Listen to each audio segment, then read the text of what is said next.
Iya, chào chị. Bukulia bang rapper. Muncidam ne, zadidam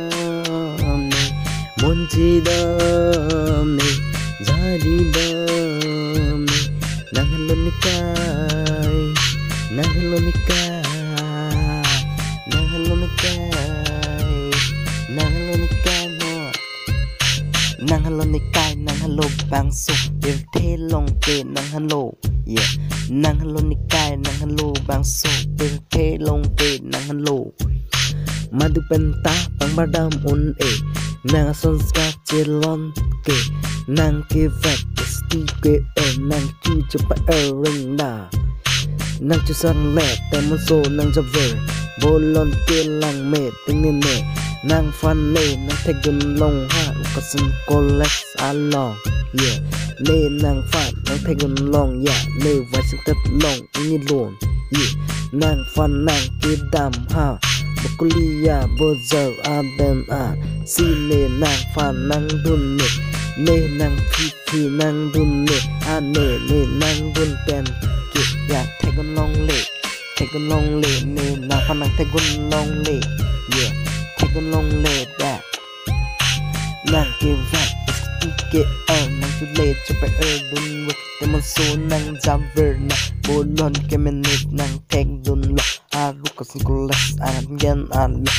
seng chi bi verne vas tel long ne tot lun ta nang pan nang tek dun long la sin seng ve chapa rong kai kita las nang ke dam ha bukolija bozer al asine te seng chi bi ver seng do verde nang halo ni kai seng chi bi ver ne nang halo ni kai bang super telong with the metalong le bang super telong ke with the metalong le kala kali mana kalang mau iya nang halo ni kai bang super telong nang son ketiki me yeah nang son belon ke me yeah nang ke vet ke jang tu idan kunne ha bukoli jap ang dan long jang nang tai ki de bostane nang fanang ke long le na le yeah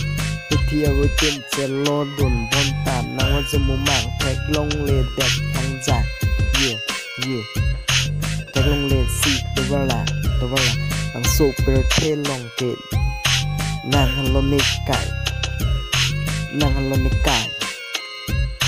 nang halo ni kai nang halo ni kai nang halo ni kai nang halo ni kai